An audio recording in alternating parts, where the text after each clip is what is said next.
युद्ध मतलब सोने में तेजी। लेकिन इस बार ऐसा क्या हो रहा है, जब इतना बड़ा युद्ध चल रहा है, इजराइल, ईरान और यूएस का इतना बड़ा युद्ध, उस समय सोने में तेजी क्यों नहीं?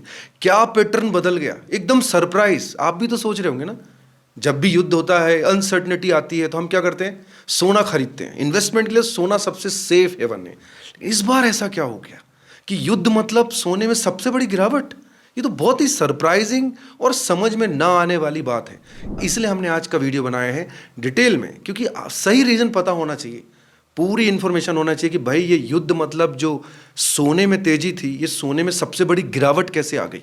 क्या हुआ है इस इतने बड़े युद्ध में? क्योंकि गिरावट छोटी मोटी नहीं है। ये देखिए, 28 जनवरी 2026 को टॉप बनाया था सोने ने, 182 टच किया था, और 24 मार्च 2026 को 140। इसी तरह से सिल्वर का देखिए, 28 जनवरी को 4,10,000 टच किया था और 24 मार्च को 2,26,000। ये आज का रेट है 24 मार्च का गोल्ड का, लगभग 140 जब हम ये वीडियो शूट कर रहे हैं, और सिल्वर का 226। अब सवाल उठता है, हर बार युद्ध में तो सोना चांदी बढ़ते हैं, यही होता है, पैटर्न ही यही है, लेकिन इस बार ऐसा क्या हुआ कि गिर रहे हैं? इसको डेटा के साथ समझते हैं। लेकिन एक बात ध्यान रखिए, जब 28 फरवरी 1 मार्च जब युद्ध शुरू हुआ, तो शुरुआत में क्या हुआ था? स्टार्ट कैसे हुआ था? स्टार्ट में गोल्ड लगभग 5% बढ़ा, और सिल्वर भी, ये देखिए रिपोर्ट, 9% बढ़ा। लेकिन फिर क्या हुआ कि ये इतना डाउनफॉल आ गया, और डाउनफॉल कितना? छोटा मोटा डाउनफॉल नहीं। ये देखिए, वो रिपोर्ट कहती है कि सिल्वर अपने पीक से 45% गिर चुकी है, और सोना 20% गिर चुका है। अब आज के वीडियो में आप क्या देखने वाले हैं? रिटर्न नहीं, पैटर्न। देखिए, अगर आप पैटर्न समझ जाएंगे ना, जितने भी बड़े बड़े लोग हैं ना, जितने बड़े इन्वेस्टर हैं, उन्होंने कभी भी रिटर्न देख के इन्वेस्टमेंट नहीं किया, पैटर्न देख के किया। उन्होंने बड़ा पैसा कमाया है, उनका इन्वेस्टमेंट हमेशा ज़्यादा रहा है, क्योंकि वो रिटर्न को फॉलो नहीं करते, उनको पैटर्न पता होता है। आपको यदि पैटर्न पता चल जाए, फिर आपको कोई दिक्कत नहीं होगी। तो मैं पहले गोल्ड का एक पैटर्न आपको दिखाता हूं। ये देखिए, 1980 में क्या हुआ था? गोल्ड ऐसी भयंकर बार बढ़ा था, 400% का रिटर्न दिया, फिर क्या हुआ? धड़ाम से नीचे आया, -50%। फिर 2011 में भी 150% का रिटर्न दिया, फिर धड़ाम से -43% चला गया। ऐसे ही 2025 में हुआ, जब लगभग 85% का रिटर्न दिया, और अभी माइनस में गया है। इससे क्या पता चलता है? हर बार जब गोल्ड तेजी से ऊपर जाता है, तो उसका एंड सेम होता है। मतलब गोल्ड का अभी जो डाउनफॉल आया है, वो एक पैटर्न है। सिंपल सी समझने की, एक अगर आम भाषा में बोले ना, जैसे आप बोलते हो, आपके घर परिवार में कोई होता है, फ्रेंड में होता है, तो बोलते हैं उसका नेचर है यार ऐसा। मुझे पता है, मैं उसको जानता हूँ। जिस दिन आप इन्वेस्टमेंट में ऐसा बोलना चालू कर देंगे ना, आप एक तो रिलैक्स रहेंगे, और आपको रिटर्न बहुत अच्छा आएगा। थोड़ा समझिए, आज के वीडियो को थोड़ा ध्यान दीजिए। 1980 में ऐसा हुआ, 2011 में हुआ, और अब 2025 में फिर बहुत स्ट्रांग रैली आई, और लोगों ने क्या बोला कि अब गोल्ड ही गोल्ड है। लेकिन ऐसा होता नहीं है, क्योंकि इन्होंने क्या बोला है? दुनिया का जो सबसे बड़ा इन्वेस्टर है, वॉरेन बफेट, उन्होंने क्या बोला है? उन्होंने बोला है, जब सब लालची हो तो सावधान रहो। ये मूल मंत्र है, इसको आप आज समझ लीजिए। जनवरी 26 में क्या था गोल्ड का रेट? कहां तक पहुंच गया था? 182 टच किया था। तब लोग क्या थे? लालची थे या डर रहे थे? लालची थे, मैं भी लूंगा, मैं भी लूंगा। अब गोल्ड का रेट क्या है? 140। तो लोग क्या कर रहे होंगे? डर रहे होंगे या क्या कर रहे होंगे? सावधान हो रहे होंगे। पैटर्न समझिए, मैं बार बार पैटर्न बताने की कोशिश कर रहा हूं। जनवरी 26 में गोल्ड 182 में गया, तो हर व्यक्ति गोल्ड लेना चाहता था। लेकिन आज जब गोल्ड नीचे जा रहा है, हर व्यक्ति डर रहा है। तो जब लोग लालची हों तो सावधान रहो, और जब लोग डरें तो निवेश करो। ये कौन बोल रहा है? Warren Buffett. अगेन, ये वॉरेन बफेट कौन है? दुनिया का सबसे बड़ा इन्वेस्टर। वो वॉरेन बफेट जो बोल रहे हैं, ये देखिए, वो ये बोल रहे हैं, जब सिल्वर 4 लाख था, तो हर व्यक्ति 4 लाख लेना चाहता था। मुझे भी इन्वेस्ट करना है, मुझे भी करना है, मुझे भी करना है। क्यों कर रहा था? क्योंकि पैटर्न नहीं पता। अगर आपको पैटर्न पता होता, या आज आप इस पैटर्न को समझ लेंगे, तो आप उस समय नहीं लेते, आप पीक में नहीं लेते, या आप लेते तो जैसे हमने हर वीडियो में बताया है, थ्रू SIP छोटा छोटा करके लेते, क्योंकि पीक पे था। जब पीक पे हो तो इन्वेस्टमेंट स्मॉल स्मॉल करना चाहिए, छोटा छोटा करना चाहिए। बहुत ही मन है, कंट्रोल में नहीं हो रहा, इमोशनल हो रहे, नहीं अभी ले ही लें। सारे फ्रेंड रिश्तेदार बोले, भाई गोल्ड नहीं लिया तूने, सिल्वर नहीं है, खत्म हो जाएगा, अरे ले ले। तो ले तो लिया, तो फिर अगर कंट्रोल नहीं हो रहा, तो फिर मैं SIP के थ्रू लूंगा। लेकिन जब इस पैटर्न को मैं समझ लिया कि जो पीक है उसके बाद एक डाउनफॉल आएगा, और वो मेरे लिए मौका होगा। आज चांदी 2.26 के करीब है प्रति किलो, और गोल्ड 1.40 प्रति 10 ग्राम है। यही गोल्ड एक 82 में भर भर के लोग ले रहे थे, और इसी चांदी को जब ये 4 लाख थी तो लोगों को बेहद पसंद थी, लोग ले रहे थे। अब सवाल उठता है कि अब क्या करें, क्योंकि आगे मैं आपको रीजन भी बताने वाला हूं। 5 बड़े रीजन क्या है जो गोल्ड और सिल्वर में इतना बड़ा डाउनफॉल आया। युद्ध में भी, युद्ध में तो आते ही नहीं, अनसर्टनिटी में थोड़ी ना कोई डाउनफॉल आता है, लेकिन इस बार आया क्योंकि इस बार का युद्ध बाकी युद्ध से अलग है। तो अगर आप चैनल में नए हैं और अभी तक आपने इस चैनल को सब्सक्राइब नहीं किया है तो प्लीज़ इस चैनल को सब्सक्राइब कर लीजिए, और अगर आपको वीडियो पसंद आ रहा है तो प्लीज़ लाइक कर दीजिए, अपने दोस्तों रिलेटिव को भेज दीजिए, जिसमें वो भी इस पैटर्न को समझ पाएँ, जिससे उनको भी भविष्य में फ़ायदा हो। अब सवाल ये, वॉर चल रहा है, इतनी बड़ी अनसर्टनिटी है, फिर सेफ हेवन क्यों गिर रहे हैं, यही है ना आपके मन में पहले। लेकिन मैं उस चीज़ को एड्रेस कर देता हूँ जो मैं बोल रहा था कि आपके मन में ये भी होगा कि जब मैंने आपको ये दिखाया गोल्ड और सिल्वर की जो लाइन लगी हुई है ना, काउंटर खुले हुए हैं, तो जब महंगा मिल रहा था भर भर के लोग लाइन लगाए हैं, जब सस्ता है तो लोग ले नहीं रहे, तो अभी क्या करना चाहिए? क्या अभी ये बॉटम बन चुका है गोल्ड और सिल्वर का? देखिए, ये किसी को नहीं पता होता कि कौन सा बॉटम है, ये एक अंदाजा होता है डेटा के हिसाब से। तो बॉटम बना है कि नहीं ये तो नहीं कह सकते, लेकिन पीक से काफ़ी 45% सिल्वर और 20-25% गोल्ड नीचे से, तो यहाँ से एंट्री ज़रूर ले सकते हैं, वो भी लॉन्ग टर्म के लिए। आप एंट्री ले सकते हैं, एसआईपी के थ्रू ले सकते हैं, और एक लॉन्ग टर्म में इसमें दिख रहा है, क्योंकि गोल्ड और सिल्वर का पैटर्न और नेचर क्या है, जैसे मैं बोला आपके फ्रेंड का नेचर आपको पता रहता है ना, इन्वेस्टमेंट का नेचर भी समझिए। जो गोल्ड और सिल्वर एक बार टच कर लेते हैं ना, वापस वहाँ जाते हैं, ऐसा डेटा कहता है। अब उन 5 बड़े रीजन पे आते हैं, भाई ये हो क्या रहा है युद्ध में, क्यों अलग ये युद्ध में ऐसा हो रहा है कि डाउन जा रहा है गोल्ड। पहला रीजन क्या है? पहला रीजन है कि वो बहुत सारे लोग गोल्ड के पैटर्न को समझते हैं, अपने दोस्त के नेचर को समझते हैं, और उन्होंने क्या किया, उन्होंने देखा 2025 में 74% का रिटर्न दे चुका है, मतलब अब ये सही टाइम है प्रॉफिट बुकिंग का, क्योंकि उनके पास एक साइकिल है, उन्होंने डेटा देखा है, तो उन्होंने क्या किया, जबरदस्त प्रॉफिट बुकिंग हुई है। होना भी चाहिए, प्रॉफिट बुकिंग होना भी चाहिए, उसमें कोई गलत नहीं। दूसरा, डॉलर स्ट्रांग, जब भी डॉलर स्ट्रांग होगा गोल्ड नीचे आएगा, ये बिल्कुल पक्का है। डॉलर स्ट्रांग होगा, दो में से एक ही जगह आप इन्वेस्टमेंट कर सकते हो, या कि डॉलर या गोल्ड। तो लोग जब देख रहे हैं डॉलर स्ट्रांग हो रहा है, तो लोगों ने कहाँ शिफ्ट कर दिया अपना इन्वेस्टमेंट, गोल्ड से हटा के डॉलर में। और एक तीसरा जो कि बहुत बड़ा रीजन है, वो है हाई इंटरेस्ट रेट। गोल्ड में तो कोई इंटरेस्ट रेट नहीं मिलता ना, गोल्ड में अपने यहाँ लाता हूँ, रख लेता हूँ, उसमें कुछ मिलता थोड़ी है।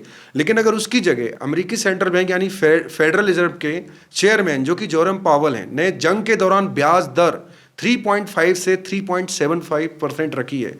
फेडरल रिजर्व का कहना है आगे भी ब्याज दर कम करने की कोई योजना नहीं है, मतलब हम इंटरेस्ट रेट कम नहीं करेंगे। अब आप बताइए, अगर आपको कहीं ज़्यादा फायदा हो रहा है तो आप वहीं इन्वेस्ट करोगे ना। इसी तरह कनाडा, जापान, ब्रिटेन जैसे देशों ने भी ब्याज दर नहीं बदली, इससे डॉलर मजबूत हुआ और लोग सोना चांदी जैसी चीज़ों की बजाय डॉलर में निवेश करने लगे। इससे सोने की खरीद नहीं बढ़ी और दाम गिर गए। तो यहाँ पे क्या हुआ है, इंटरेस्ट रेट कम नहीं हुआ। तो जब मुझे ज़्यादा इंटरेस्ट रेट मिल रहा है तो फिर मैं सोने की जगह मैंने इंटरेस्ट रेट लेना ज़्यादा सही समझा। अब आते हैं चौथा रीज़न। चौथा रीजन है हमारा ऑयल और इन्फ्लेशन। देखिए, ऑयल से डायरेक्ट क्या कनेक्टेड है, इन्फ्लेशन, महंगाई। अभी जो चल रहा है इजराइल, ईरान, यूएस में, सबको पता ही है, हॉर्मोज का भी पता है, वो जहाज़ नहीं निकलने दे रहा। मैटर उतना नहीं है, जहाज़ नहीं निकलने दे रहा तक सीमित नहीं है, सब कुछ महंगा हो रहा है, उसका असर ऑलरेडी होना चालू हो गया है। डरने की नहीं, लेकिन सतर्क होने की ज़रूरत, उसका असर चालू हो गया है। अब पहले क्या होता था, जैसे आप ही का एग्जांपल ले लें, आपके पास पैसा रहता था, महंगाई कम रहती थी, तो आप इन्वेस्टमेंट करते थे, गोल्ड में करते थे, सिल्वर में करते थे, या कहीं भी करते थे। अब जब महंगाई बढ़ जाएगी तो क्या होगा, या बढ़ रही तो क्या होगा, आपको अपनी महंगाई को, आपके खर्चे मैनेज करने में पूरा महीने का पैसा चला जाएगा। तो इन्फ्लेशन रेट बढ़ने से क्या होगा, आप महंगाई को देखेंगे, आपके खर्चे देखेंगे, बचेगा ही नहीं कुछ, तो फिर इन्वेस्ट कहाँ से करेंगे। ये भी एक रीजन है। और पांचवा एक रीजन है स्टॉक मार्केट में जबरदस्त गिरावट। जब स्टॉक मार्केट में गिरावट आई तो बहुत सारे लोग अपना गोल्ड क्या कर रहे हैं, बेच रहे हैं और अच्छे अच्छे स्टॉक ले रहे हैं। क्यों? क्योंकि उनको भी लग रहा है कि जो चीज़ पहले 100 रुपये में आ रही थी वो चीज़ अब 40 रुपये में आ रही है, तो क्यों ना मैंने गोल्ड अगर 70-80 हज़ार रुपये में लिया था और एक अच्छा खासा प्रॉफिट ले लिया, तो उससे प्रॉफिट भी कमाया और अब उस प्रॉफिट से अच्छे अच्छे स्टॉक खरीद रहे हैं लोग। क्योंकि उनको क्या पता है, पैटर्न, ना कि रिटर्न। तो आपको पैटर्न देखना है कि अगर कोई चीज कब गिरी है तो कब उठेगी, और अगर आपको पैटर्न देखना है तो उसके लिए पास्ट पे जाना पड़ता है। इसलिए हमने कुछ डेटा 1980, 2011 और 2025 का लिया, जिसमें एक पैटर्न दिखा रहा है कि जब जब गोल्ड ने हाईएस्ट रिटर्न दिया है उसके बाद डाउनफॉल गया है, और जब जब शेयर मार्केट भी डाउनफॉल गया है तो उसके बाद हाईएस्ट रिटर्न दिया है। ये पैटर्न बताता है। अब 5 रीजन हमने समझ लिए कि गोल्ड क्यों डाउन जा रहा है युद्ध में भी। अच्छा, कई बार लोग ये भी सवाल करते हैं, अरे यार लेकिन वो युद्ध तो रूस और यूक्रेन का भी 4 साल से चल रहा है, तब तो ये सब नहीं हुआ। नहीं, तब हमारा उनसे डायरेक्ट कोई लेना देना नहीं था। तब हमारे ऑयल के जहाज वहां से आ नहीं रहे हैं, तब हमारी एलपीजी वहां से नहीं आ रही है, हमारा उनसे डायरेक्ट इन्वॉल्वमेंट नहीं है। हालांकि तब भी 11% शेयर मार्केट गिर गया था उस समय भी।